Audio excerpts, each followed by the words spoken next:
Boa noite, gente. Boa noite para todos. Nós estamos aqui mais uma vez com o nosso curso, né? É uma alegria, é uma oportunidade muito grande estar com vocês. É muito importante isso para nós, estudar a mediunidade, estudar o espiritismo, conhecer um pouco sobre as questões humanas, as questões de comunicações, as questões mediúnicas não só, mas as questões da vida que impactam a vida dos espíritas, de todas as pessoas e dos médios. Que eu sempre digo, os médios são como que uma anteninha ligada, né? Está sempre ligada. Então, hoje nós vamos iniciar aqui a nossa aula 15, né? A nossa aula 15, e você vê que já tem um tempo aí que a gente está junto, né? A gente está aí há uns quase 4 meses, né? Contando aí, teve uns feriados e tal, mas a gente está aprendendo alguma coisa junto aí, né? E aí nós vamos hoje, então, falar da aula 15. Mas antes de falar da aula 15, eu queria voltar um pouco, porque hoje eu já tinha dito para vocês na aula passada que nós teríamos uma aula especial, que era um adendo, né? Então, a nossa aula de hoje vai ser um adendo, a gente de vez em quando faz um adendo, e esse adendo é um assunto que é muito impactante para o médium, que seja do desenvolvimento pessoal, que seja conhecimento sobre a própria constituição do ser humano, mas esse adendo nós vamos falar hoje, conforme falamos antes, e a gente tem umas coisas interessantes para ver. Mas antes disso, eu queria, de vez em quando eu faço isso, eu volto lá no nosso índice inicial, nossa aula número 1, para a gente se situar onde a gente está, o que falta, o que não falta, até onde a gente já foi. Eu acho que isso, de vez em quando, é importante para todo mundo ficar a par o que nós já estudamos no curso, o que está estudando agora e o que falta estudar, né? Então, lá na nossa aula número 1, nós apresentamos o quê? Nós apresentamos o plano de estudo. Lembrando que todo esse material que nós estamos trazendo aqui é um material desenvolvido pela Federação Espírita Brasileira, né? É atual, é para exatamente isso, curso para médios espíritas. Os adendos não, os adendos eles são tirados de outros livros espíritas, né? Eles são tirados de alguma parte filosófica espiritualista e a gente traz para enriquecer e para trazer algo interessante para o nosso desenvolvimento, para o nosso autoconhecimento, né? Então, na nossa aula número 1, nós apresentamos... Só um minuto. Nossa aula número 1, nós apresentamos módulos, né? Nós falamos que nós tínhamos alguns módulos, eram 4 módulos, né? Esses são os módulos, e nesses módulos nós temos os temas. Então, nós já estudamos até aqui, né? Até os 6. Então, evolução histórica, mediunidade metafísica pela psicologia, o método kardeciano de comprovação mediúnica, aqui nós colocamos um adendo, vocês vão lembrar que também teve um pequeno adendo, espírito, matéria e fluidas, perispírito e princípio vital, aqui nós colocamos um adendo muito grande, que foi o material mais importante que nós estudamos, porque na apostila estava muito restrito, então nós trouxemos esse material de uma outra casa e colocamos aqui para falar de perispírito. E na aula passada nós falamos do tema a prece segundo o Espiritismo.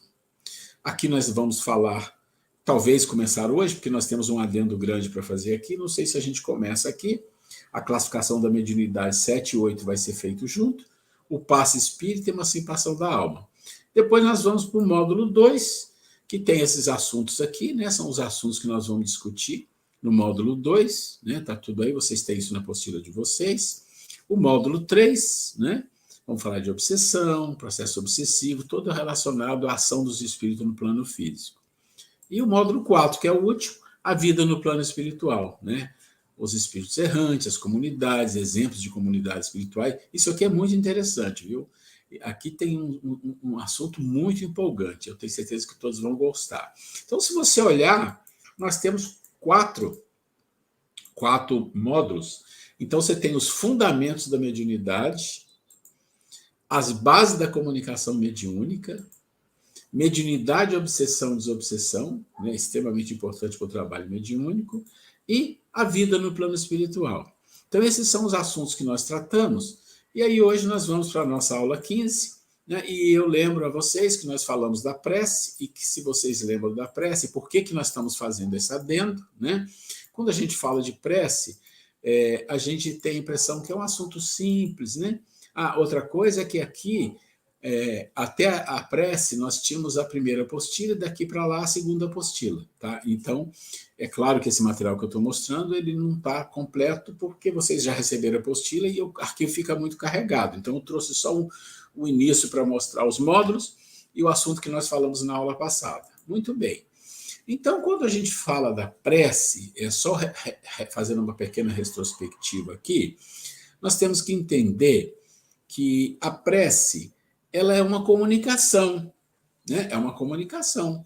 A prece, você está fazendo uma comunicação com o plano espiritual, com seu protetor, com um espírito de mais alto nível, com o próprio Pai, com Deus, que permeia todo o universo, e com a própria natureza, que são as leis divinas que permeiam todas as vidas. Então, a prece tem o intuito de fazer com que você se comunique, que você fale, que você peça, que você agradeça, né? Então, todo esse processo é um processo de comunicação.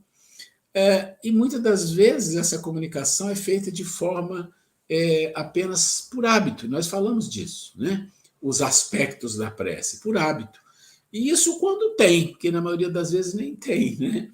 Então a gente falou da prece, que é o primeiro nível, nós colocamos a prece em 3 níveis, se vocês lembram. Quem não lembra, vai lá na aula 14, que vai achar muito interessante. Porque à primeira vista você disse uma aula sobre a prece, mas quando você escuta, você vê que é bastante interessante. Então nós colocamos a prece em 3 níveis. Eu vou só repetir isso, porque eu acho que isso vai dar o gancho para o adendo que nós vamos fazer hoje, tá? Muito bem.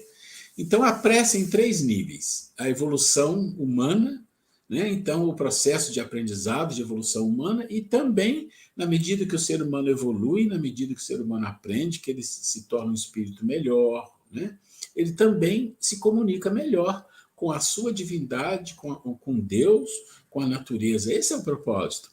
Então, essa comunicação, ela deve ser feita com a vida, que são as leis divinas, a natureza, com a espiritualidade, com Deus, ela sempre deve existir, porque isso é que faz engrandecer e fortalecer a nossa alma nos momentos difíceis, inclusive, nos momentos felizes também.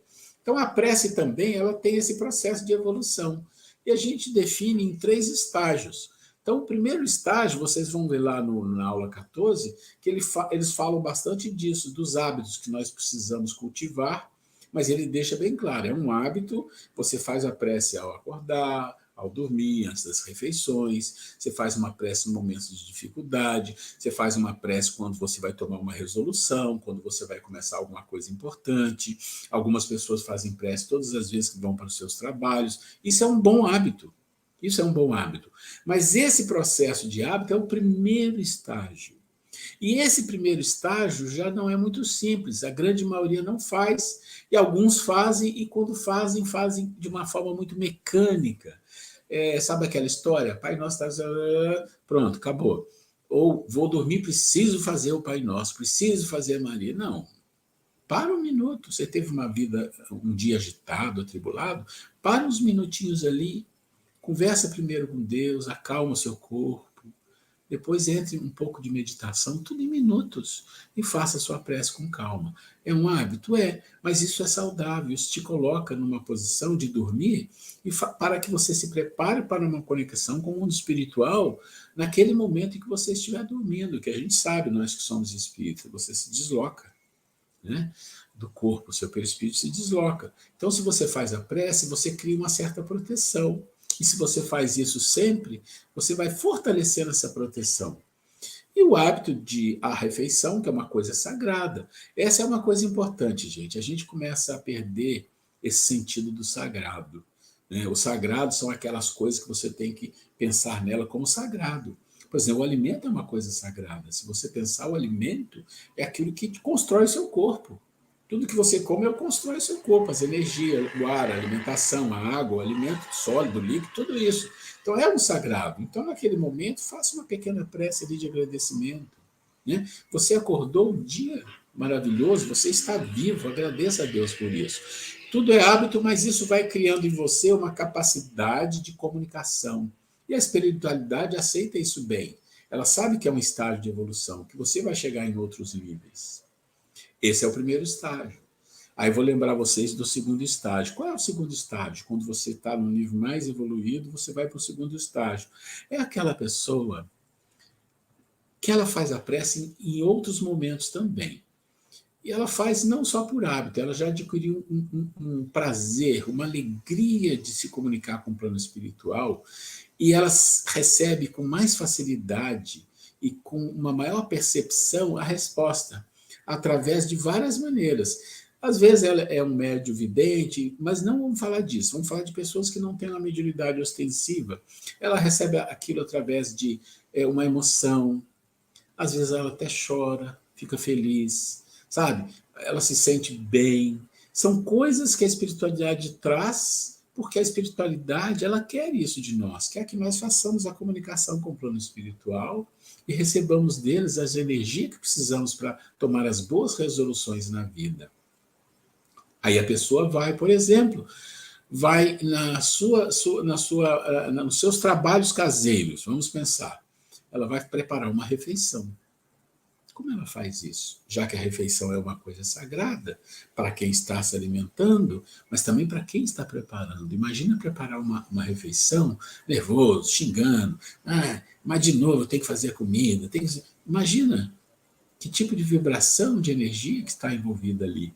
Agora imagina você preparando uma refeição e agradecendo a Deus por você ter corpo, por você ter capacidade de poder preparar a refeição para você e para mais pessoas. Olha que coisa boa, você vai alimentar as pessoas e elas precisam disso para viver. E você faz uma prece. Você faz uma prece agradecendo a Deus por aquilo e busca a alegria daquilo que você está fazendo.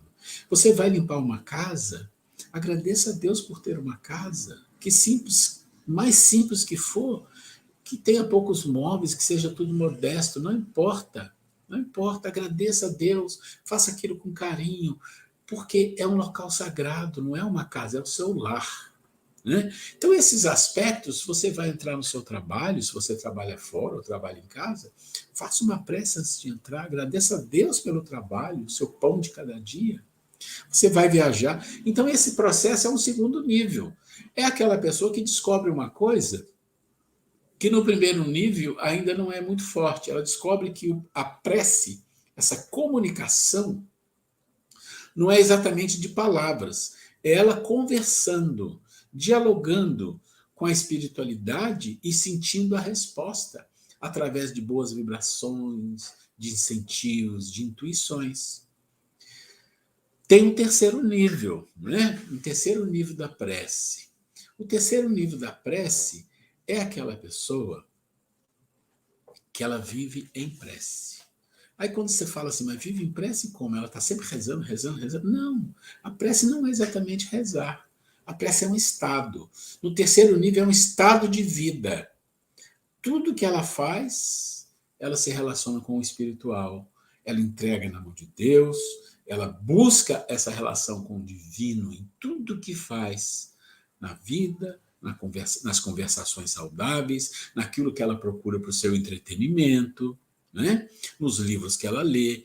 Ou seja, em todos os movimentos que existem na vida, ela está sempre buscando aquilo que é ético, moral, espiritual, mais elevado, as músicas. Ou seja, tudo que a cerca, ela busca aquilo que é o melhor.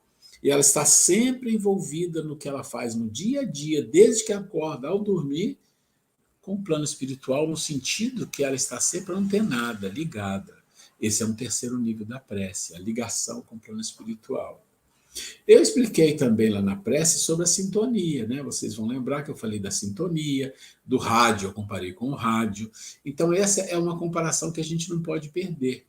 Nós ficarmos antenados, quanto mais conectados com o mundo espiritual, no sentido de estar conectado mentalmente, né? Não exatamente vendo o espírito, falando com ele. Não, não é isso. Não é isso aí. Conectado com o plano espiritual significa o quê?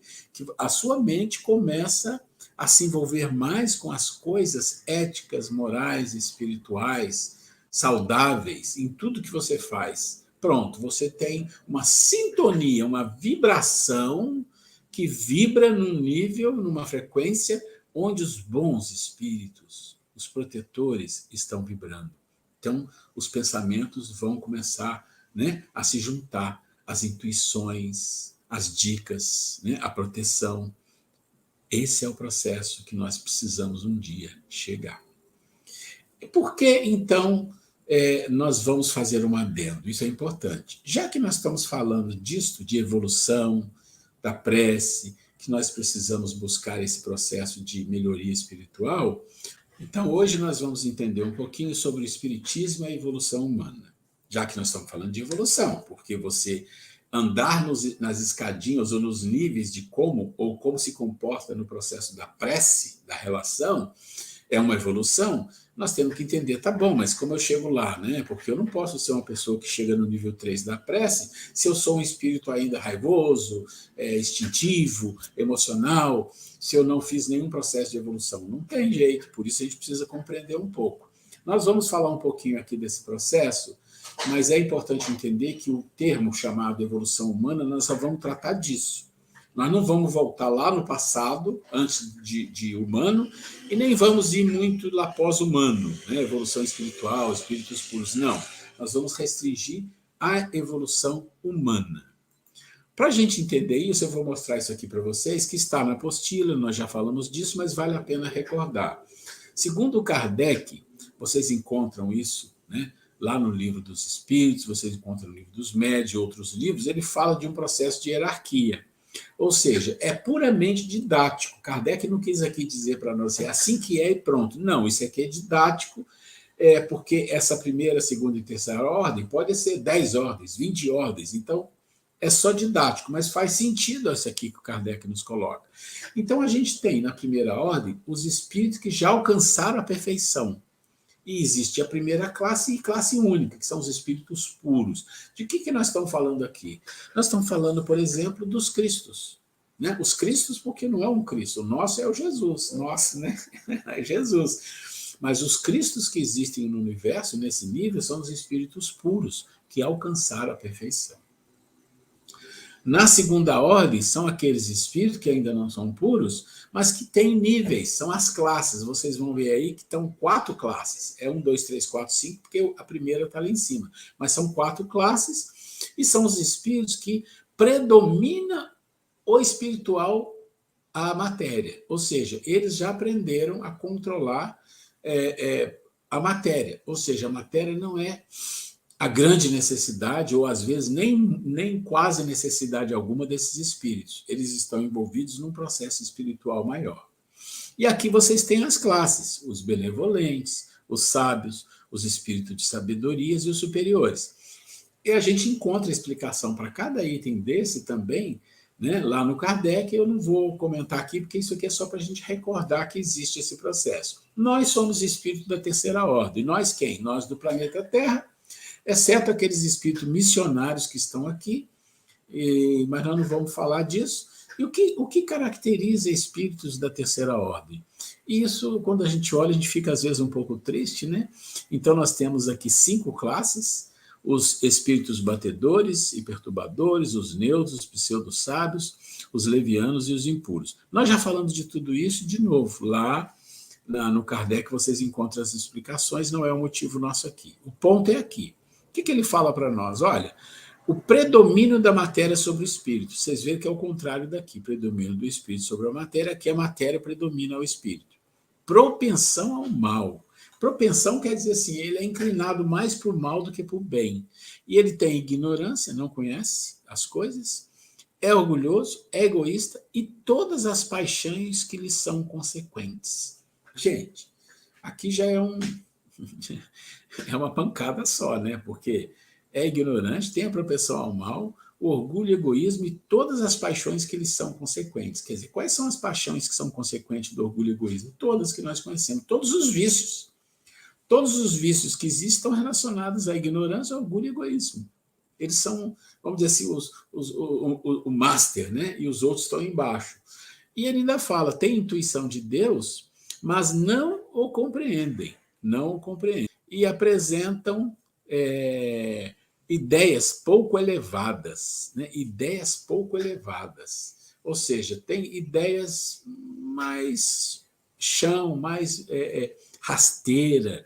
E quando a gente olha no nosso mundo, as músicas, as artes, as comunicações, os programas de TV, os filmes, a maioria dos livros, o YouTube. Quando a gente começa a olhar todos esses mecanismos de comunicação que se relacionam no mundo com as pessoas, conosco, a gente vai ver que é exatamente isso, né? Apresenta ideias pouco elevadas. Você pode até selecionar nas redes sociais alguns YouTubes, alguns canais que são canais de espiritualidade, de filosofia, mas eles alcançam uma quantidade de público muito pequena. A grande maioria do nosso planeta está envolvida em coisas pouco elevadas, porque é a satisfação do corpo, né? É o prazer do corpo. Muito bem, então vamos lá. Então, quando a gente segue mais um então a gente vai lembrar do Kardec. E lá no Kardec a gente lembra da questão 780 e 780A. É onde o Kardec coloca, e às vezes as pessoas passam batido por isso, porque a doutrina espírita é muito interessante. Às vezes a gente estuda a doutrina espírita anos, e às vezes a gente passa batido numa pergunta e resposta que ela é fundamental para a compreensão de muita coisa no Espiritismo. E essa questão aqui é básica para entender muita coisa. Sem entender isso aqui, que é simples, as pessoas cometem muito erro. Então, o que é que ele diz assim?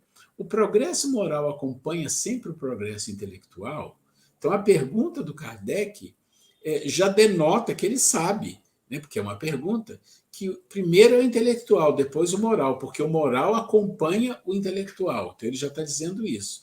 E aí os espíritos respondem exatamente decorre deste. Mas nem sempre o segue imediatamente. Então, o que eles estão dizendo? Olha, realmente, você tem que ter um certo desenvolvimento intelectual para depois ter o moral. Mas, às vezes, acontece de você ter o desenvolvimento intelectual e não ter o moral. E a gente sabe o porquê disso, sim. Porque, às vezes, um desenvolvimento intelectual causa o quê? O orgulho, o egoísmo, e o moral não vem. E isso acontece muito no nosso mundo.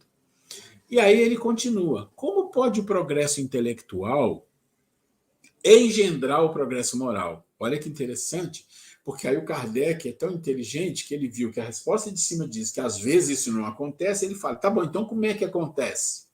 Como é que acontece? Aí a resposta é fazendo compreensivos o bem e o mal. O homem, desde então, pode escolher. Gente, isso aqui, ó, escolher, essa palavra tão simples aqui no meio da frase, é a chave da nossa vida. É a chave do porquê estamos aqui no mundo. Por que reencarnamos nesse mundo de expiação e provas? Por que somos espíritos imperfeitos? Por quê? Porque a gente não aprendeu a escolher. Tem um jeito de aprender? Tem. E por que isso aqui é tão importante? Porque é exatamente isso aqui, ó. É onde você descobre o que é o bem e o que é o mal. A maioria das pessoas vão dizer assim, não, mas eu sei o que é o bem e o que é o mal. Eu digo para vocês, o espectro de o que é mal é muito maior do que a gente imagina. A quantidade de escolhas que nós fazemos inconscientes, achando que estamos fazendo certo, achando que está fazendo melhor, e não é o mal. A gente não sabe. Para descobrir isso, nós precisamos desenvolver isso aqui, ó. Senso crítico e discernimento.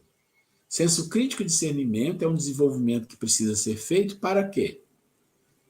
Para nós aprendermos saber o que é o mal. Esse assunto é um assunto tão importante que, se a gente tiver tempo, lá na frente, em algum momento, se couber, nós vamos trazer um pouquinho sobre isso aqui. Porque, gente, parece coisa simples. Ah, fulano tem senso crítico e discernimento. Não é simples, não é simples. Se fosse simples e nós estivéssemos escolhendo certo, o mundo não teria essa situação que tem. Não era mais expiação e provas, nem regeneração. Seria um mundo, né, feliz. Seria um mundo feliz. Então, é muito importante compreender a nossa capacidade de escolher. Isso é fundamental, né? Ok, então vamos lá. Então, nós vamos fazer uma coisa. Nós vamos, antes da gente entrar no Sabendo, nós achamos um assunto tão interessante que a Grace nos trouxe e que nós vamos trazer aqui. Ela vai fazer uma introdução, vai conversar com vocês e depois a gente continua aqui, ok? Então, vamos lá. Então, pessoal, aconteceu um fato comigo essa semana passada, e me fez muito refletir sobre nossas aulas e, sobretudo, sobre o quanto a vida fala conosco e a gente não, via de regra, a gente não está atento. Então, eu vou relatar para vocês a experiência e trazer uma página muito bonita aqui, que eu gostaria que todos nós refletíssemos sobre ela juntos. O que aconteceu foi o seguinte: no meu trabalho aconteceu um episódio que me deixou bastante desconfortável, me gerou uma certa emoção, que depois, na hora, realmente me deu uma sensação de mal-estar, uma sensação bem assim, um pouco negativa, e, enfim, não aconteceu nada demais, nem nada. Enfim, terminei o meu expediente, né? E à noite fui ao centro espírita. Chegando lá, as pessoas preparando o ambiente estavam lendo uma página e leram uma página, essa que eu vou colocar aqui para vocês. Primeiro eu vou colocar, vou ler e depois nós vamos falando frase a frase para nós refletirmos sobre ela. Veja só, o nome da frase é a página é do irmão José, o nome da página é Profundezas. É uma página recebida, psicografada do irmão José. Então, ele fala o seguinte: o que te contraria revela o ponto frágil da tua personalidade. O que te irrita coloca à mostra o teu orgulho sobre disfarce. O que te melindra traz à tona o sentimento que vive em tuas profundezas. O que consegues te provocar denuncia as imperfeições que dissimulas. O que te desequilibra diagnostica o teu grau de intemperança. O que te deprime te ensina sobre o que concentrar teu esforço de superação. O que te incomoda é o que te faz reagir contra a mesmice e a indiferença. Quase sempre, o homem se assemelha às águas aparentemente tranquilas e cristalinas de um lago, bastando, porém, que algo lhe revolva as entranhas para que elas se turvem, indicando quanto carece ainda purificar-se. Bem, gente, eu vou agora comentar com vocês sobre cada frase aí, o quanto é profundo. Veja só, é uma página tão profunda que vale a pena nós comentarmos sobre elas. Veja só, quando ele fala o que te contraria, revela o ponto frágil da sua personalidade. Aquelas coisas que a gente se contraria, que a gente se aborrece, né? Então, se nós formos nos observar, via de regra, o nosso próximo é um espelho. A gente vê os defeitos, as coisas negativas que a gente vê no próximo, é aquilo que a gente tem conhecimento, é o que está dentro de nós e incomoda, né? E quando ele fala o que te irrita, coloca à mostra o teu orgulho sob disfarce. Foi nesse ponto que me tocou muito de pensar o seguinte: um episódio que me deixou assim, no momento de irritação, tudo, e na verdade, nada mais, nada menos era do que um orgulho de repente não aceitar que contestasse um trabalho seu, uma fala sua, né?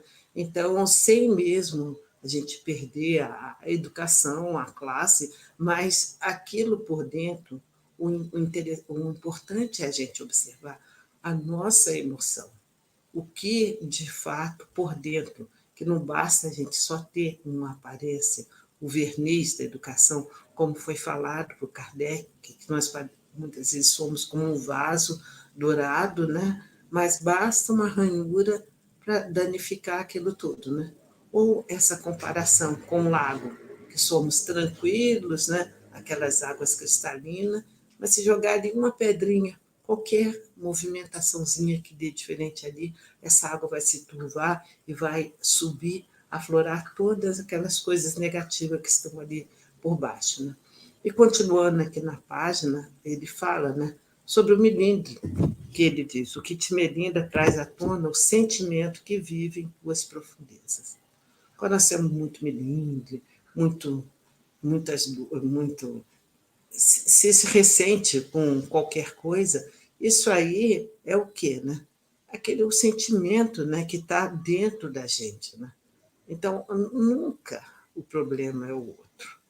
Por mais difícil que seja a situação, nós podemos ser, sim, ser assertivos, se tiver, temos, podemos falar e devemos falar o sim, sim, não, não, não concordar muitas vezes, saber dizer não, mas sem gerar sentimentos negativos, né?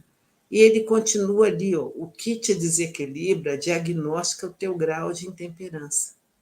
Quando a gente se desequilibra em qualquer situação, por mais difícil que seja a situação, nós somos plenamente capazes de resolver a situação sem gerar um desequilíbrio.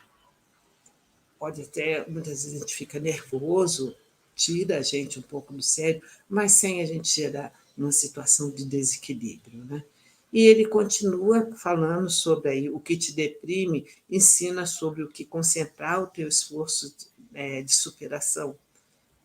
Muito sério isso, né? Se algo nos deprime, né, é porque nós precisamos superar isso. Temos que ter aceitação sobre o problema e não se entregar e entrar nesse processo de tristeza, de depressão, de inaceitação, né?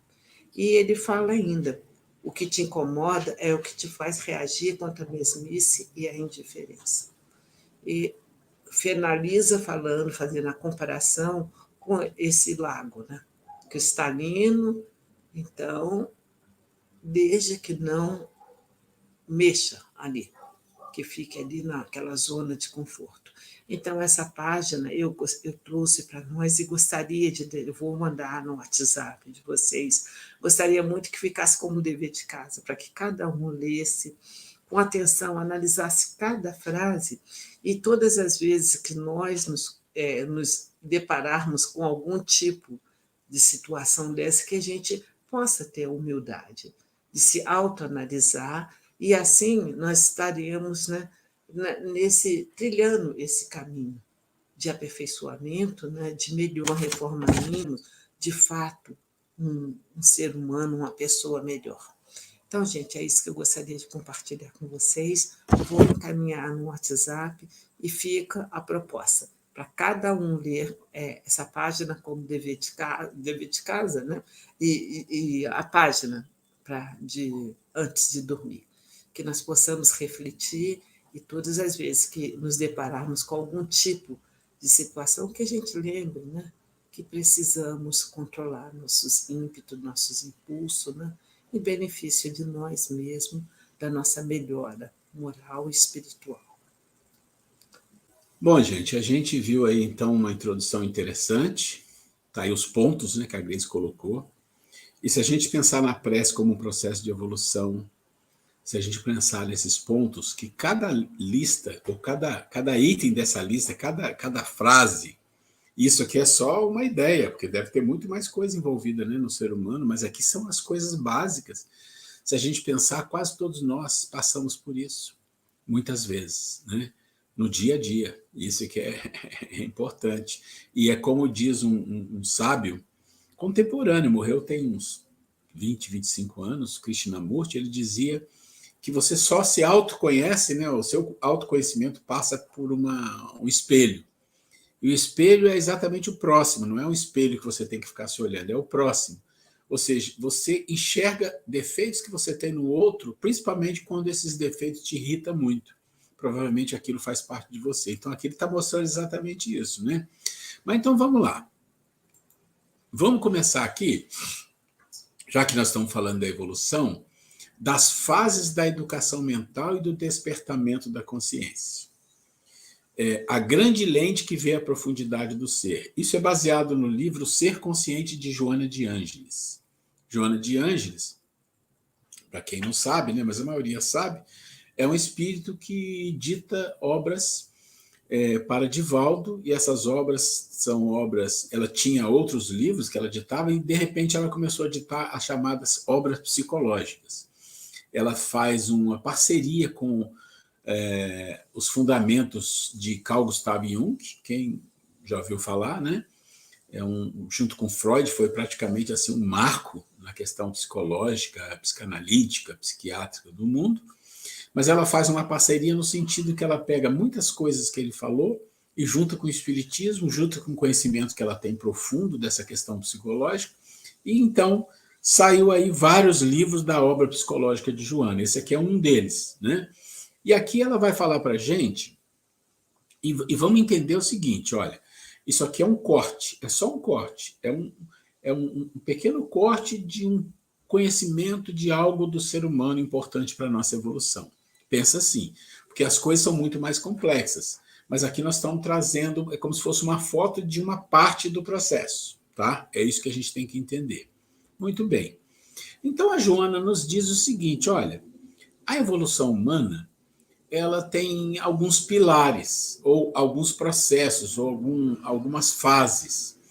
E a gente extrai desse livro dela 3 fases. 3 fases. E ela diz assim, olha, a primeira fase é o que a gente chama das emoções. Então, a gente sabe que emoções são coisas mais explosivas. Uma alegria muito efusiva, uma raiva, um ódio, um susto, um medo, coisas que são explosivas dentro de nós. A gente, às vezes, usa a palavra emoção e sentimento como se fosse a mesma coisa. A gente lê isso em livros, às vezes até em livros espíritas, mas não é. São coisas diferentes, né? Emoções são coisas explosivas, são coisas que estão relacionadas ao nosso lado mais animalesco, mais animal. Não estou dizendo que é ruim, que é bom, mas está ligado ao nosso corpo físico, ao nível de espírito de terceira ordem. Sentimentos é uma coisa mais nobre, é uma coisa apreendida. Você desenvolve o sentimento, você aprende sobre os sentimentos e sempre é um nível mais elevado.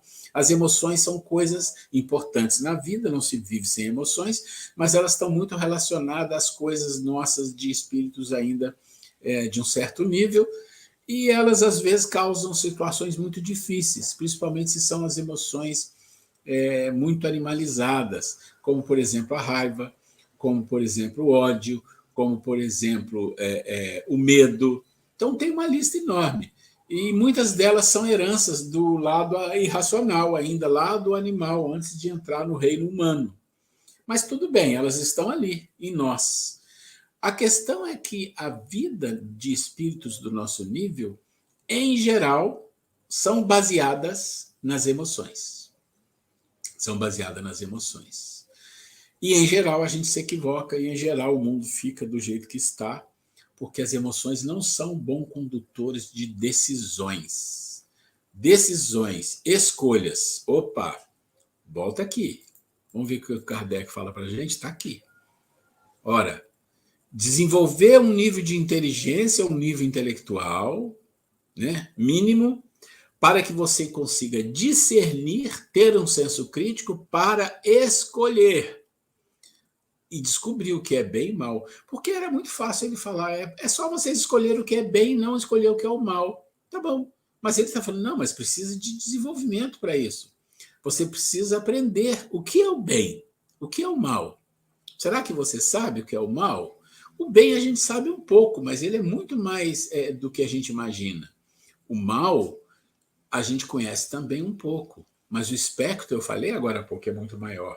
Então, esse processo de escolha entre uma coisa e outra não se dá nunca pela emoção, pelo pilar da emoção. E Joana nos fala que esse é o maior obstáculo do desenvolvimento humano, as emoções. As emoções é um obstáculo? Não. É usar as emoções para coisas que elas não foram criadas para.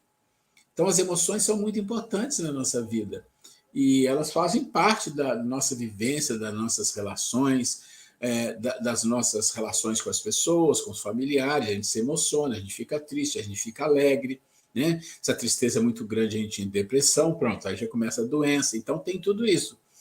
Mas as emoções não são bases para a escolha. Para a escolha, você precisa de algo mais, ou precisa de alguma coisa a mais. E a Joana, nesse livro que eu citei, ela vai contando o processo das emoções, como eles vão num processo de aprendizado e de evolução. A gente não entra aqui nesse processo da Joana, ela não puxa para trás, ela pega desde a infância até a idade madura. Ela não se preocupa ela fala, mas ela não se preocupa em fazer essa régua de medição de vidas passadas, não, ela não faz.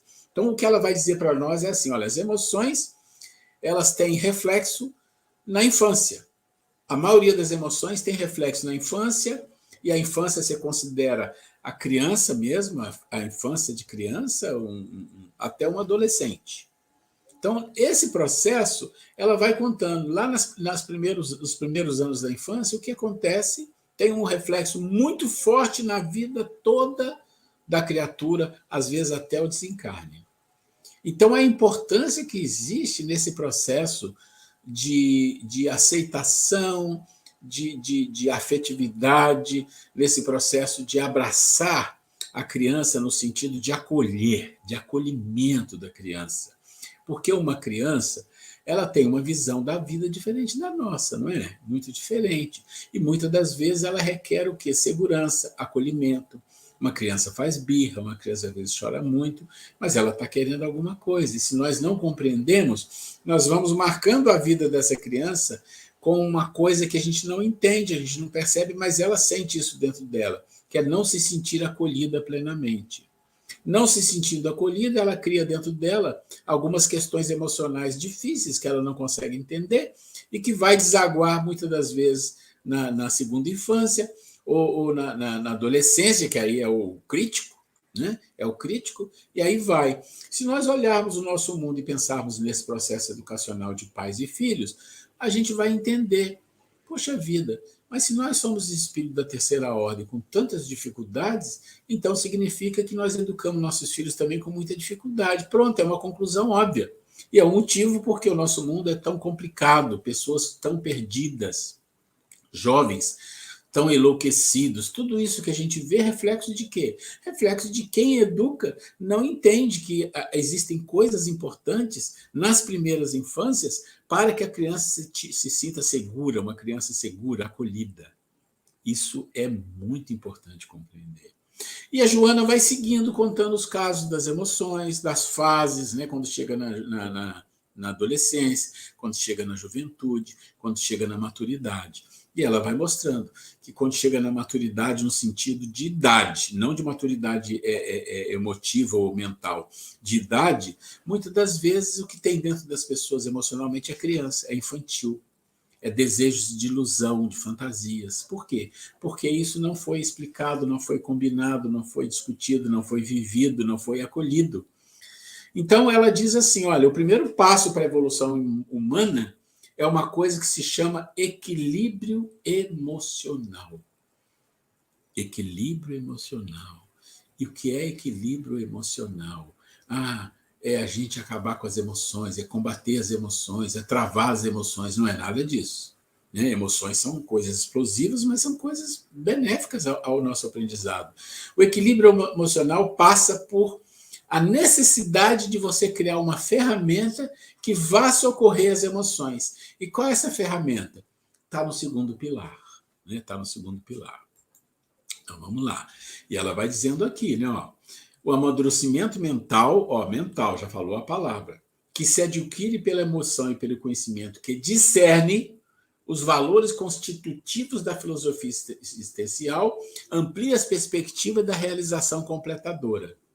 Somente após lograr o amadurecimento afetivo, consegue o mental, por encontrar-se livre dos constrangimentos e das pseudo-necessidades emocionais.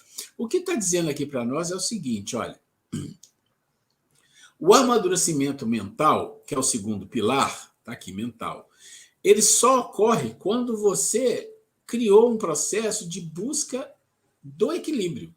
Mas o equilíbrio, olha só que interessante, mas o equilíbrio é preciso um conhecimento que discerne. Lembra lá do Kardec? Lá, discernimento? Aqui, ó. Discernimento, senso crítico, escolher, capacidade de compreender. Olha, escolher, capacidade de compreender, você não faz por emoção. Você faz por onde? Qual é a ferramenta que você tem que usar? Razão, que está no mental. Senso crítico, discernimento, intelectualidade. Então, olha só, você fica olhando e fala, mas peraí, se para mim equilibrar-me emocionalmente, eu tenho que ter algumas coisas que estão aqui, mas para estar aqui, ela diz claramente, somente após lograr o amadurecimento emocional, afetivo, consegue o mental. Opa! Parece, é que eu falo, né? Parece aquele cachorro correndo atrás do rabo, né? Mas qual que eu faço primeiro aqui? Vocês compreendem que para haver um equilíbrio emocional, as emoções não fazem isso. Quem faz é a razão. Mas razão a gente tem e a gente pode desenvolver e não é uma coisa complicada. Senso crítico a gente pode desenvolver, discernimento também. Agora, desenvolvimento mental é muito mais do que isso aqui. Isso aqui é um exemplo. E desenvolvimento mental só existe quando você tem um equilíbrio razoável aqui. Mas por quê? Ela fala aqui. Você só consegue o mental por encontrar-se livre dos constrangimentos e das pseudo-necessidades emocionais. Ou seja, significa que você não desenvolve mental se você tiver muitas infantilidades, muitos desregramentos, muitas ilusões, muitas fantasias. Você não está usando a razão, não está usando nada disso aqui. Então, se você não trabalhar o mínimo disso aqui em cima das emoções, ou seja, buscar racionalizar por que eu tenho essa emoção, o que ela causa nas pessoas e o que ela causa em mim. Ok, essas emoções vão aparecer, às vezes eu vou ter raiva, mas o que eu faço com a minha raiva? Eu saio quebrando, saio batendo, saio xingando, saio explodindo? Não, eu vou trabalhar a razão, não posso fazer isso, eu vou pensar que isso faz mal para mim, faz mal para as pessoas, né? E se todo mundo fizesse isso, como seria a vida? Então eu começo a ponderar, pronto, estou usando a razão. Ah, vai aparecer a raiva? Vai, mas opa, eu usei a razão, eu não vou deixar nada disso acontecer. A raiva vai passar, porque passa rápido. Emoções é isso, ela explode, vem e passa. Algumas coisas derivadas de emoções, como o ódio, são coisas que às vezes são retroalimentadas pelas pessoas. E na área mediúnica a gente entende bem isso. Nós não vamos entrar nesse ponto. O que nós estamos falando é as explosões emocionais e suas consequências são trabalhadas por isso. Mas isso não significa que você desenvolveu o mental. Quando esse mental pequeno aqui, que é a razão, aprender a fazer o equilíbrio emocional, aí você começa a aprender outras coisas aqui dentro. Você vai para o segundo nível. Ok, vamos um pouco mais então. É o que a gente chama a lente da razão. O que significa a lente da razão? Quando a gente fala lente, a gente imagina um óculos que você coloca e você enxerga mais. Então, se você tem miopia, você olha para longe e às vezes você não enxerga. Você põe um óculos e enxerga. Significa que a lente te dá um poder. A lente da razão é um poder imenso. Quando você tem essa lente da razão, não é só porque a gente tem a racionalidade, tem que ter a lente. A conquista é muito relevante, porque a razão ela faz ordem, ela cria uma ordem na nossa vida, ela põe as coisas nos devidos lugares. Então, a conquista da razão é relevante por ser o princípio ordenador, responsável pela formação do discernimento, que reúne em um só conjunto as diferentes conquistas intelectuais, a fim de que se possa utilizar o pensamento de maneira justa, real e compatível com a consciência. Olha a capacidade da razão. Por isso é chamado de lente, porque quando a razão atua da forma correta, ela funciona como uma lente, principalmente no nosso lado afetivo e emocional, pondo ordem, conduzindo.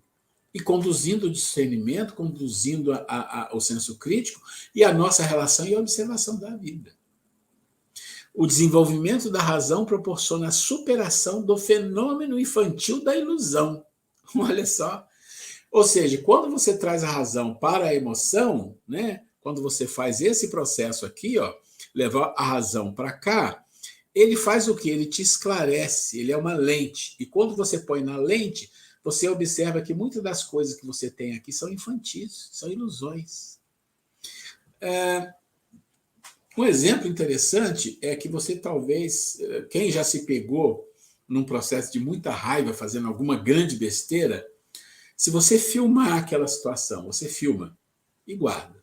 Dá um tempo, você está tranquilo, a pessoa tranquila, fala, deixa eu te mostrar um filme. Você mostra, a pessoa se assusta. Nossa, eu fiz isso. E às vezes nem precisa, a própria pessoa se cai a ficha. Por quê? Porque a emoção explodiu, acabou a explosão, veio o racional. O racional foi e mostrou, olha aqui. Então, o que ele está dizendo aqui, gente, é exatamente isso aqui. A razão tem essa capacidade de mostrar para você, através dessa lente, o fenômeno infantil da ilusão. Aqui está a caverna de Platão, porque é uma outra coisa, tá? Ou seja, da ilusão e da fantasia, que é responsável pelo sofrimento em se considerando a impermanência temporal em todos os acontecimentos das aspirações físicas. Ou seja, por que é responsável pelo sofrimento? Porque é ilusão, porque é fantasia, porque é infantil. Isso já devia ter ficado lá atrás. E você continua levando isso pela tua vida e sofrendo cada vez mais, pirraçando, querendo, batendo o pé, ficando com raiva. Sabe essas coisas? Sendo vítima. Tudo isso é um processo de infantilidade emocional.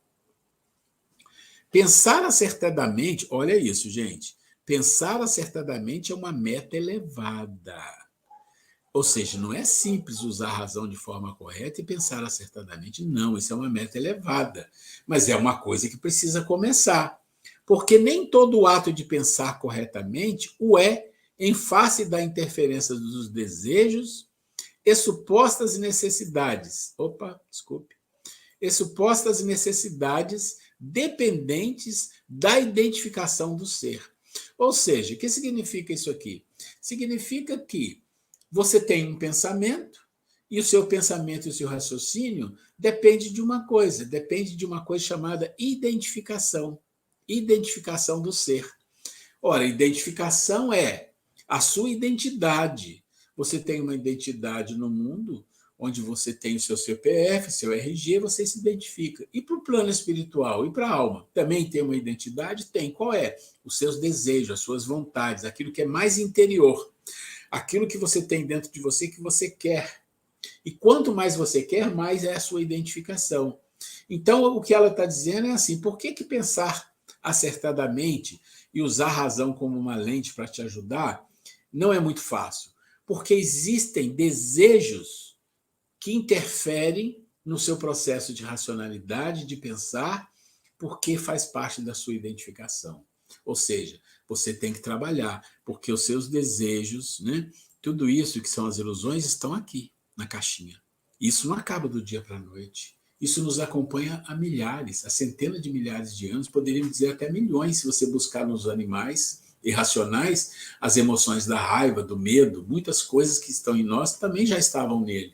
Nós fizemos uma elaboração maior, mais sutil nesse processo.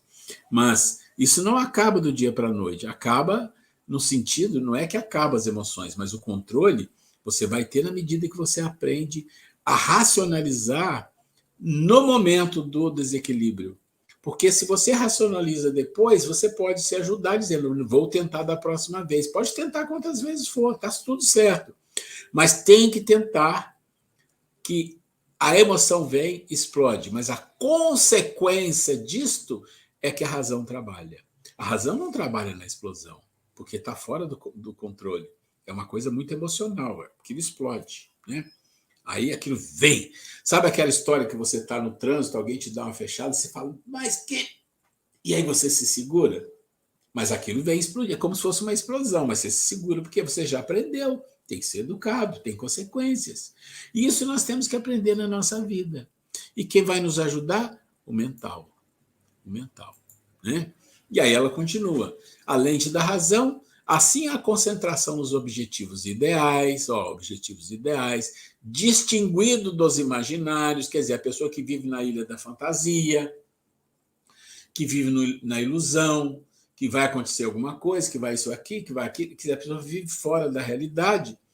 Então, quando ela se concentra no que é ideal, nos objetivos ideais, e sai disso aqui, ela começa a mudar a sua identificação para uma coisa mais lógica, mais correta, mais evoluída.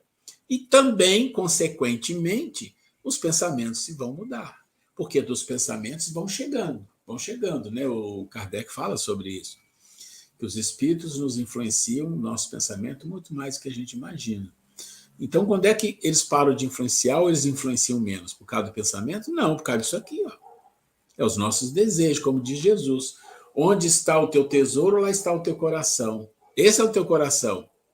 Esse é o teu coração, que vai de encontro a quem? Aos desejos. Desejos, ó, identificação, tudo junto.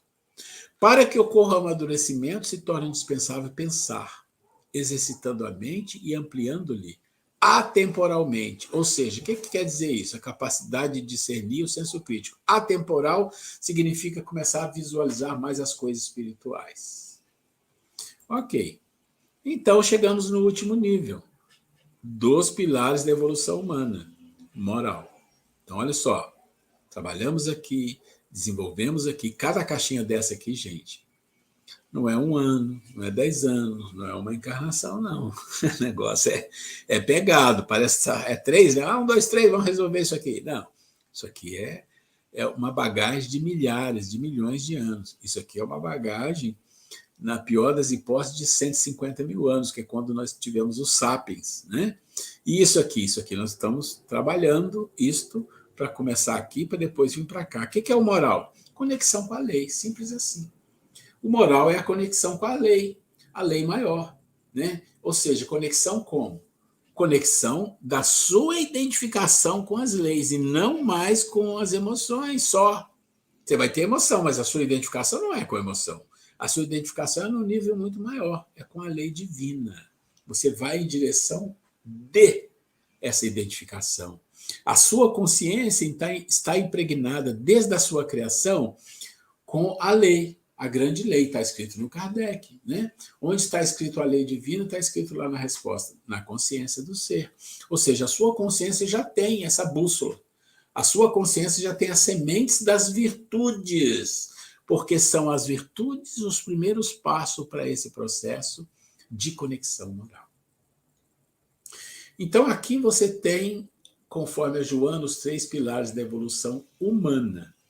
Agora, como vamos dizer assim, como um plus, existe mais desenvolvimento disso aqui? Claro que existe, lógico que existe, né? Claro que existe.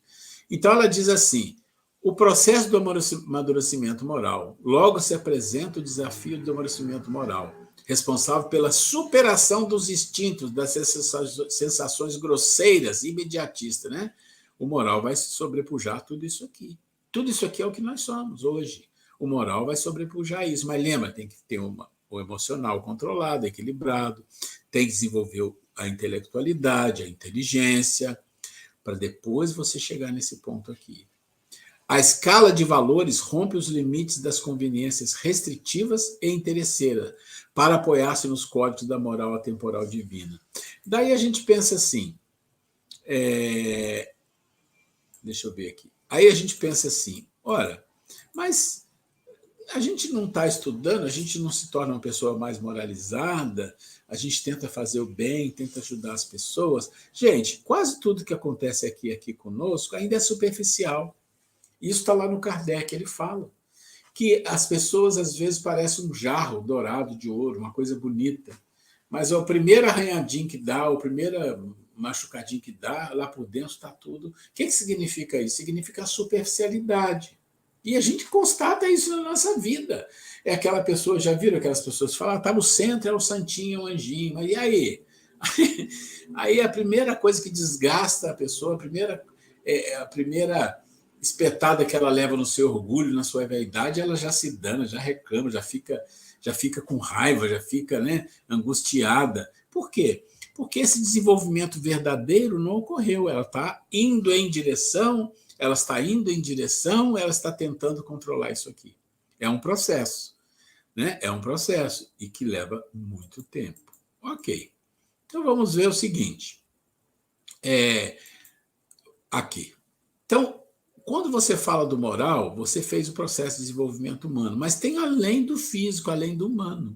Como que é esse negócio de além do físico, além do humano? Quando você se torna um espírito da segunda ordem lá em cima, que é o espírito superior, e abaixo dele o espírito de sabedoria. Vamos pensar nesses dois. Quando se atinge o segundo nível, você passa o benevolente, você passa o sábio, você chega no sabedoria superior. Ali você já começa a ter o quê? Um vislumbre disso aqui. Você já começa a ter o conhecimento da verdade. Conhecimento da verdade é quando você vive a verdade. Então, Jesus falou para nós assim, olha, uma verdade. Amar a Deus sobre todas as coisas e ao próximo como a si mesmo. Ele disse isso, só que ele disse outra coisa. Toda a lei e os profetas estão aí. Gente, quando ele fala essa segunda frase, ele está dizendo para nós assim, essa é a verdade, é a maior verdade do universo. É isso que ele está dizendo. Então eu conheço a verdade, porque eu sei disso, eu já ouvi isso muitas vezes, Jesus falou. Não. Conhecer não é saber, não é ter a informação. É muito diferente. Conhecer a verdade significa viver a verdade. Então, quando Jesus fala isso, ele fala e sabe, conhece e vive. É diferente de nós, que temos a informação. Então, nós não podemos dizer que conhece a verdade. A gente tem a informação da verdade dita por um ser que viveu e que conhece a verdade. Então, verdade é uma coisa que já existe, ninguém criou. É uma coisa divina. Assim como as virtudes. As virtudes são sementes divinas que estão na nossa mente. Nós não vamos criá-la, nós vamos desenvolver a semente. Então, você pensa, as emoções vêm lá do animal irracional. E nós vamos trabalhando isso aqui. Ela vem de baixo. As virtudes vêm de cima, é divina, né? Vem pela consciência. O conhecimento da verdade é um nível muito maior. Você já sobrepujou tudo isso aqui. Você passou por tudo isso aqui, saiu daqui e já está indo em direção a outro nível, que é o processo de conhecimento da verdade. E que ainda são atingidas por espíritos superiores, os de sabedoria, principalmente os puros, os cristos, que já têm essas verdades aqui no coração deles. Ok. Então, quando a gente está dizendo isso, nós estamos falando o seguinte, que nós temos que entender que existe uma lente muito potente. Nós falamos da lente da razão, vamos falar de uma outra aqui, que é a lente do temporal e atemporal. O que significa isso? Temporal significa do tempo, e atemporal significa fora do tempo. Então, para a gente entender, pensa assim, todos os nossos vícios, todas as nossas dificuldades, todas as nossas fraquezas, todos os nossos deslizes, tudo isso faz parte do temporal. E quando faz parte do temporal, significa o quê? Significa que tem tempo de vida definido. Ou seja, tem um prazo de vida. Ele termina, porque ele é temporal. Então, se você pensar... Volta aqui. Se você pensar nisso aqui, tudo isso aqui, o desequilíbrio é temporal. E ele vai acabar. Ele tem prazo de vida. O processo de vícios que se desenvolve aqui, todos os vícios, todas as mazelas, tudo que nós temos animalizado, tudo isso é temporal. Ele tem tempo de vida. Não estou falando que o tempo de vida é de 1 século, 10 encarnações. Não se trata, não importa, é atemporal. Se você falar, é 100 mil anos, não, é 1 milhão, não, é 5 bilhões de anos, ainda continua temporal. Exemplo, o nosso Sol. O nosso Sol tem uma vida já estimada de 5 bilhões de anos. E diz que ele vai viver mais 5 bilhões. São 10 bilhões. Imagina que seja 10 bilhões de anos. É uma coisa quase que eterna, mas não é. É temporal, tem tempo de vida. Esse processo daqui para cima, né, quando você está saindo daqui do moral e subindo, é atemporal. Por quê? Porque as virtudes... elas não têm tempo de vida, elas pertencem ao atemporal. Você conquista e ela faz parte de você eternamente, te acompanha por toda a eternidade. Então, aqui nós temos o ser humano que inicia no Sapiens, né? No Sapiens, ou lá no Macacoides, né? E começa no Sapiens. Agora ele vai em direção a quem? Né? Aqui nós recebemos do DNA do animal, nós recebemos o processo das emoções, dos instintos, tudo isso nós recebemos daqui. da evolução. Agora nós estamos no nível de humanos e vamos sair daqui para ir em direção à angelitude. Olha, então agora é diferente. Então o ser contempla o descobrimento das verdades, as quais param no universo, aguardando apenas a maturidade consciencial dos seres para viver a verdade já estabelecida desde a criação. E qual é a verdade? Qual é a verdadeira verdade? Ou qual é o ponto máximo que um ser humano vai chegar? Que não é nem mais humano, é um ser de luz vai chegar. É aqui, o amor. É o amor.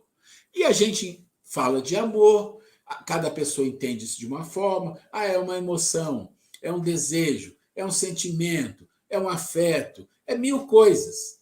E tudo bem, porque é o nosso nível de compreensão. Mas se nós estudarmos mais profundamente o processo filosófico, o processo da criação, nós vamos entender que o amor é o grande poder divino que cria todo o universo. Ou seja, o que criou o universo? Deus, através do seu poder de amor. Né? E ainda resgata. Ele cria e resgata todos de volta para o Pai. Então você tem um processo de criação, princípio espiritual e material, entra num processo de evolução de bilhões, não sei quantos bilhões de anos, vai evoluindo, chega no ser humano, o ser humano cresce, vai para o espírito superior e volta ao Pai. Esse é o processo. E aí, eu queria falar para vocês muito rapidamente de um exemplo de amor. Qual a capacidade do amor? Como o amor é poderoso, mas no nível que a gente possa entender. Existe um livro do Divaldo, é um livro recente, acho que uns 5, 4 anos atrás, que é o livro que chama No Rumo do Mundo de Regeneração. Lá no capítulo 17 tem uma coisa muito curiosa. Lá no livro do Divaldo, existem muitas situações em que o Eurípides Barçanufo, muito conhecido no meio espírita, que é um espírito muito evoluído, né? A gente sabe disso, ele trabalha intensamente nesse processo de regeneração. Para quem não sabe, esse processo já acontece no plano espiritual há décadas. Tem muita coisa acontecendo lá há décadas, né? E muitos espíritos trabalhando arduamente no processo. Tem 1000 tarefas para serem executadas, e uma delas é, às vezes, descer lá naqueles ambientes trevosos para conversar, para dialogar, para traçar planos e, às vezes, ajudar espíritos em situações muito difíceis. E o Eurípides estava numa dessas atividades lá, várias vezes fazendo esse processo, e ele se deparou com um espírito que é denominado Bispo M. O Bispo M. E esse Bispo M, ele aparece nesse livro em várias situações, e ele é um líder do umbral das trevas, é um líder muito poderoso, e ele não se dobra a nada, não se dobra a nada. E tem um momento que Eurípides está dentro de uma grande gruta, uma coisa enorme, uma coisa meio trevosa, e está lá o Bispo M e uma quantidade enorme de espíritos que ele comandavam. E eles têm um formato meio animalesco. E Eurípides está tentando convencer, e o bispo, não, e decide que vai atacar Eurípides e seus ajudantes, que são poucos, e Eurípides percebe assim, não vou conseguir convencê-lo, não vou conseguir ajudá-lo. Ele fala, então só me resta uma coisa. O que ele faz? Ele faz uma prece. Ele vai para um canto da gruta e faz uma prece a Maria. E quando ele faz essa prece a Maria, ele percebe que na gruta começa a descer uma luz. Né? Desce uma luz, e nessa luz, que todos ficam meio aturdidos, né? Aqueles comandados do bispo de M ficam tudo intocado ali, com medo, uma luz chegando ali, né? E vem quem? Vem Maria. Maria chega, se aproxima do bispo M, que está em forma de um lobo, ela pega esse lobo, abraça com um amor, olha o poder do amor, o que é. Olha para ele e diz, o que fizeste daqueles que foram colocados sobre a sua responsabilidade? E ele se desmonta, e aí é conduzido para ser ajudado. Mas o que acontece naquele momento é que ele não resistiu ao poder do amor. Isso é uma coisa incrível. Porque esse bispo M, o nome bispo é porque ele era bispo. no passado, um passado muito grande, ele era bispo e ele fez muita maldade, ele usou o poder para muita maldade. Quando ele desencarnou, ele continuou como líder no mundo espiritual, nas trevas. Mas ele estava na hora de ser levado para um outro local, né? E aí Maria usa esse poder, né? Essa coisa maravilhosa para resgatar. A Grace está pedindo para fazer um comentário aqui sobre Nossa Senhora, né? Eu vou sair aqui, depois a gente volta aqui. Bem, gente, me chamou a atenção aqui sobre essa questão da intercessão de Nossa Senhora diante do Bispo M e da entrega dele. Não resistia ali ao poder do amor. E então eu gostaria de trazer isso para a mediunidade no nosso dia a dia e perceber o quanto que os espíritos são amorosos, benevolentes, e o quanto os espíritos se comunicam conosco, interagem conosco em momentos assim mais inusitados, quando a gente menos espera. Nós estamos aquela história, né, que no livro dos Espíritos é questionado se os espíritos interferem nos nossos pensamentos, e a resposta é muito mais do que imaginas, né, que muitas vezes nós somos pensados, e além de sermos pensados, nós somos imensamente ajudados, e muitas vezes a gente nem se dá por conta. É preciso, né, ter, como Jesus nos alertava, né, termos mais um olhar, olhos de ver, ouvidos de ouvir, né, e mesmo que às vezes, os espíritos não precisam ali se corporificar na nossa frente para interceder em alguma ajuda, muitas vezes a gente percebe essa ajuda. Aconteceu um fato, mais uma vez vou contar um fato, porque baseado em fatos reais, a gente tem uma noção real, né, do que pode se acontecer, e a gente observa que muitos momentos das nossas vidas acontecem coisas que, se a gente parar, a gente vai perceber claramente, sem nenhuma sombra de dúvida, da intercessão espiritual, da ajuda espiritual, do intercâmbio, aí até às vezes mediúnico, né? E na nossa vida, né? Aconteceu o seguinte: eu tenho um problema aqui no meu joelho, tal, enfim, é uma coisa que me acompanha há muito tempo, ao longo da vida, e eu tenho uma fragilidade. E precisei ir ajudar um filho que mora no alto de uma montanha, tem uma trilha, não tem ainda acesso para chegar o carro até lá onde ele mora, e precisa subir uma trilha muito íngreme, muito perigosa. E eu precisei ir lá, precisava levar uma ajuda para ele. Falei, não, eu vou subir a trilha. Peguei, me preparei e fomos subindo. Ele foi acompanhando, preocupado comigo, né? Aliás, afinal, não sou nem mais nenhuma menininha, nem atleta, nem nada. Mas, enfim, quando comecei a subir a trilha, né? E poucos minutos após, eu sinto o meu joelho fazer assim, daquela torcida. Eu falei assim, na hora eu até congelei. Eu falei, meu Deus, eu estava no meio de uma subida íngreme, que eu, ali naquele momento, se eu tivesse travasse o meu joelho, como já aconteceu em outros momentos, eu não conseguiria nem descer, nem subir. E olha o trabalho que eu iria dar ali com o meu filho, como que iríamos resolver essa questão, né? Enfim, na hora, quando eu senti essa dor, o joelho dar esse crack ali, né? O que eu fiz na hora? Eu parei, respirei fundo, né? E nessa hora a gente percebe a ajuda espiritual. Eu não tinha o que fazer ali. O que me ocorreu na hora?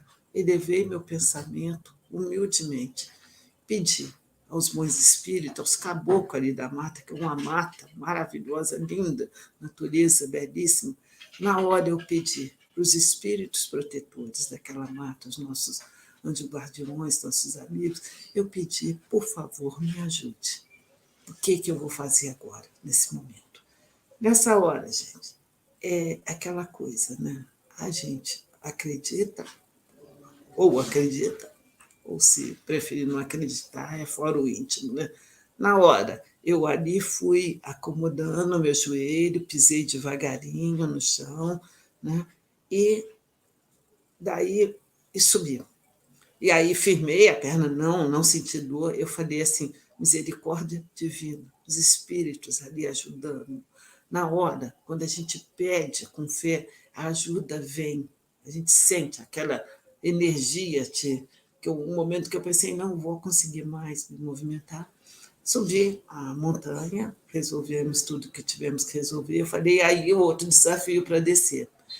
Igualmente, sem nenhum problema, desci e pensei, hoje à noite eu não vou ter perna, não vou conseguir me movimentar. Isso foi no domingo, né? Na segunda-feira, não senti nenhuma dor. Na segunda-feira estava intacto, fiz tudo, resolvi tudo que eu tinha que fazer, levei o dia de uma forma com muita tranquilidade, né? E aí vem a reflexão. O que aconteceu nesse momento? Intercâmbio espiritual, ajuda espiritual ostensiva. Nenhum espírito ali se corporificou, nem chegou perto. Eu não vi com olhos físicos de nenhum espírito, mas a ajuda, a percepção, a sintonia, assim, assim, ostensiva da ajuda aconteceu naquele momento e, e a gente percebe, né? Quanto é importante a gente ter essa confiança, acreditar que somos muito mais ajudados, muito mais intuídos do que a gente imagina. Então, eu quis trazer esse caso para vocês, para a gente não ter nenhuma dúvida da interferência, da intercessão, da misericórdia, da benevolência dos nossos amigos espirituais, sempre com a permissão de Deus, nosso Pai, em primeiro lugar, né? De como nós somos imensamente ajudados.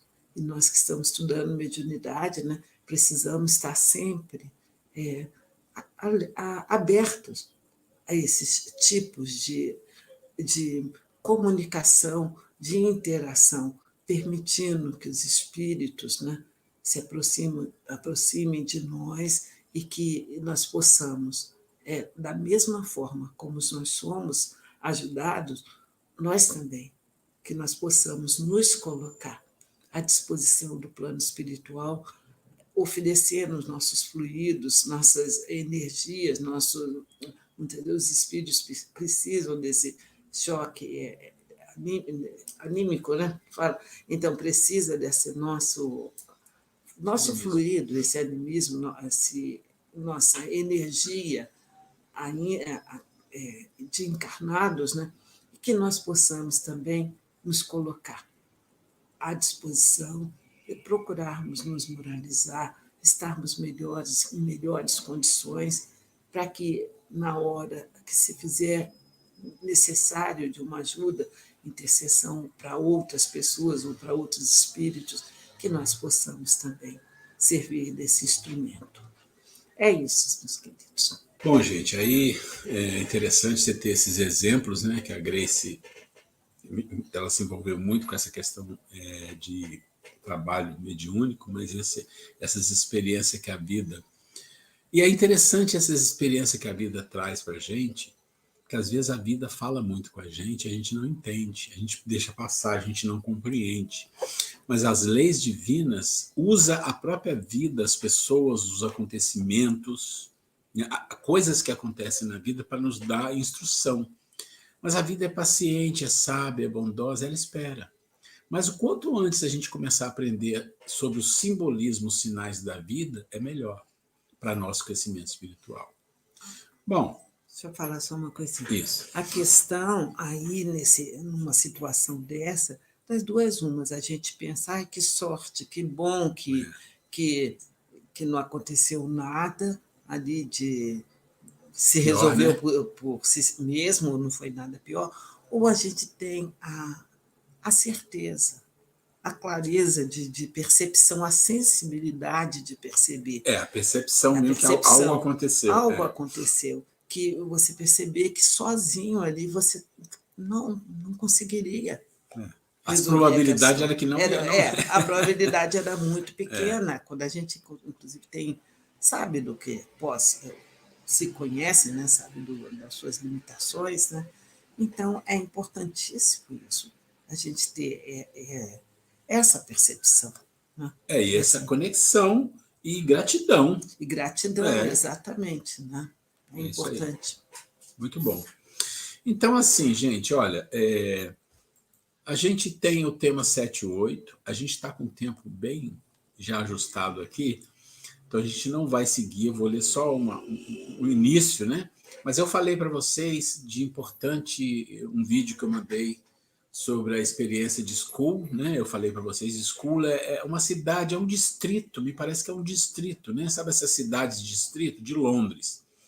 E eu falei para vocês que eu mandei um vídeo, e esse vídeo é interessante vocês verem com calma, porque ele fala de efeitos físicos, e são cientistas com médios fazendo experiências, e esses cientistas até hoje fazem palestras no mundo falando disso e comprovando que realmente tinha lá um efeito físico, tinha algo inteligente por trás daquilo. Então, acho que é interessante vocês verem. Então, nós vamos entrar aqui só como uma introdução mesmo, eu vou ler aqui para a gente só iniciar, porque o nosso tempo está chegando ao fim. Efeitos físicos. É importante ter entendimento claro e abrangente relacionado a dois conceitos usuais à prática espírita. O que é médium, instrumento humano de que servem os espíritos encarnados para se comunicarem. E o que é mediunidade? A faculdade psíquica inerente ao ser humano, manifestada em diferentes graus e tipos.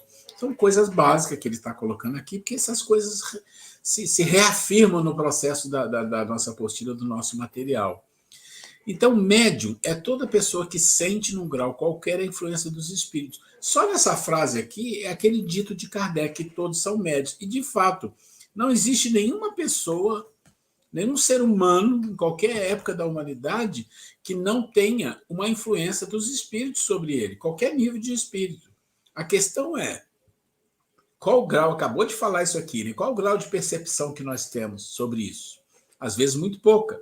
Ou às vezes temos, mas é inconsciente, a gente nem sabe que é. Como a Grace falou, é uma sorte, é um azar. Esse pensamento veio na minha cabeça, é meu, não sei o quê. Então, de fato, toda pessoa sente, num grau qualquer, a influência dos espíritos. Essa faculdade é inerente ao homem e, por conseguinte, não constitui um privilégio exclusivo. Não tem privilégio para ninguém. Por isso mesmo, raras são as pessoas que não possuem alguns rudimentos dessa faculdade. Pode-se, pois, dizer que todos são mais ou menos médiums, né? Usualmente, porém, essa qualificação só se aplica àqueles em quem a faculdade se mostra bem caracterizada e se traduz por efeitos patentes de certa entidade. Então, é costume chamar de médium as pessoas que têm uma mediunidade ostensiva, de vários tipos. Tudo bem, é o jeito de falar, mas a gente nunca vai deixar de esquecer que todas as pessoas têm influência espiritual. Enquanto a faculdade psíquica, a mediunidade acompanha a evolução intelectual e moral do espírito e se manifesta em qualquer plano da vida, físico ou espiritual, como instrumento de melhoria do ser humano, entre tantos disponibilizados pelo Criador, como instrumento. A mediunidade pode desenvolver-se gradualmente, ao longo das reencarnações sucessivas. Ora, se você tem uma mediunidade ostensiva e você evolui espiritualmente, sua comunicação vai ser muito mais, né, mais presente. Ou adquirir a feição de compromisso ou de missão. Né? Pode ser uma prova, pode ser um compromisso, pode ser uma missão. Né? Quantos espíritos reencarnam? Olha, você vai ter uma missão, vai usar a mediunidade para fazer isso. Previsto no planejamento reencarnatório, tal qual, né? Nesse aspecto, a proposta do Espiritismo é a de esclarecer e educar o médium, à luz do conhecimento espírita presente nas obras codificadas por Allan Kardec. Então, quando a gente pensa nisso, e aí ele fala, né, que é a vivência do Evangelho de Jesus, o livro dos médiuns.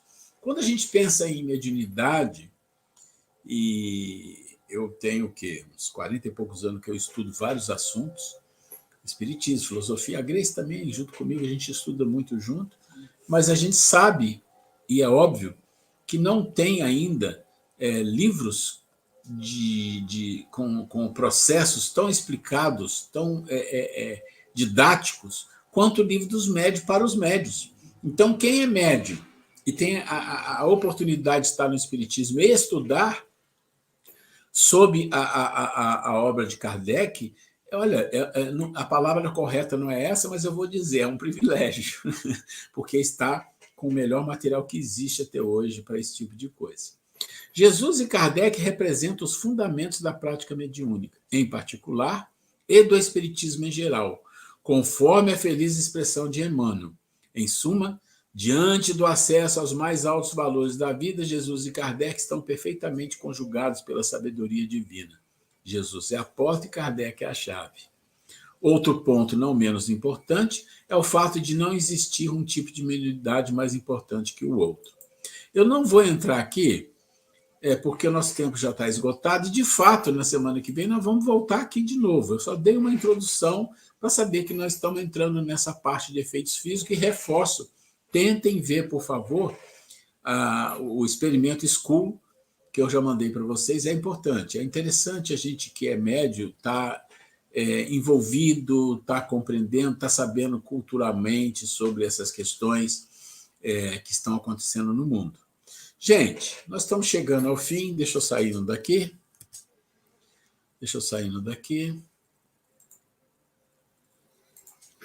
A gente está chegando aqui no fim, né? A gente quer agradecer, né? A Grace também vai agradecer. Lembrando que eu já vou enviar no WhatsApp a página que nós lemos aqui e deixe de dever de casa, viu, gente? A cada um de vocês para ler e para analisar, para que a gente esteja sempre alerta, né, nos sinais que a vida dá, né, em relação a nós mesmos, nas nossas reações, nas nossas emoções, para que a gente fique atento, e assim nós vamos nos melhorando. É isso. Bem, gente, um abraço a todos, adorei ver vocês aí na tela maior, e quem sabe um dia ainda iremos nos encontrar e iremos poder nos abraçar pessoalmente. Gente, boa noite. Fiquem com Deus. Um abraço, Roberto, muito beijo obrigado. para cada um, para vocês. Meninas, adorei ver vocês, viu? Muito obrigado. Fiquem com Deus. Obrigado. Nós estamos encerrando aqui a nossa transmissão.